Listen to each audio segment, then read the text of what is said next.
பிரம்ம முகூர்த்தம்னா காலையில் 3 மணிலேருந்து 5:30க்குள்ளே பிரம்ம முகூர்த்தம்னு சொல்லுவாங்க. ஏன் அதுக்கு இப்போ முக்கியத்துவம் கொடுத்தாங்கன்னா, அந்த நேரத்தில் இயற்கை ரொம்ப காமாக இருக்கும். அந்த நேரத்தில் நீங்கள் எதெல்லாம் பண்ணுறீங்களோ, எதெல்லாம் திங்க் பண்ணுறீங்களோ, அது ஃப்ளரிஷ் ஆகி வேகமாக வளரும். பெரிய சாதனை பண்ணவங்க எல்லாமே ஏர்லி மார்னிங் எழுந்தவங்க தான். ஃபார் எக்ஸாம்பிள் என்டி ராமராவ், கலைஞர் கருணாநிதி எல்லாருமே. நம்மளோட என்டி ராமராவ் வந்து ஹைதராபாத் இருக்கார். நம்ம ஏவிஎம் சரவணன் அவர் பார்க்க போகிறார். அப்பாயின்மெண்ட் எதுக்கு கால் ஷீட்டுக்காக முன்னாள் ஃபிக்ஸ் பண்ணுற டைமு.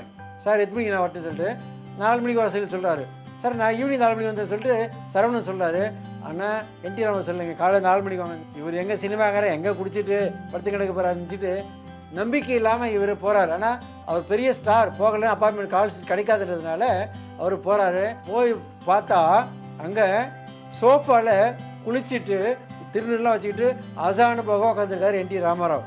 அந்த தன்மை இருந்தால்தான் கொஞ்சம் கொஞ்சமாக வளர்ந்து சீஃப் மினிஸ்டர் ஆனார். அப்போது அவரோட அந்த ஏர்லி மார்னிங் பிரம்ம முகூர்த்தத்தில் எழுந்துக்கிறது அவரோட வாழ்க்கையில் மிகப்பெரிய வளர்ச்சி வந்திருக்கு. அதே போல் தான் நம்மளோட கலைஞர் கருணாநிதியும் சீக்கிரம் எழுந்திங்கன்னா கூடுதலாக ஒரு நாளைக்கு 3 to 4 hours உங்களுக்கு எக்ஸ்ட்ராவாக கிடைக்கும். காலையில் பண்ணுற வேலை சீக்கிரமாக நல்லபடியாக ஃபாஸ்ட்டாக முடியும். நீங்கள் இதை பார்த்தீங்கல்ல, கேட்டீங்கல்ல, நீங்கள் முதல்ல அப்ளை பண்ணுங்க. அதை விட உங்களோட ஃப்ரெண்ட்ஸ் யார் காலையில் ஏந்திருக்காமல் சோம்பேறி இருக்காங்களோ அவங்களுக்கு இதை ஃபார்வர்ட் பண்ணி ஹெல்ப் பண்ணுங்கள்.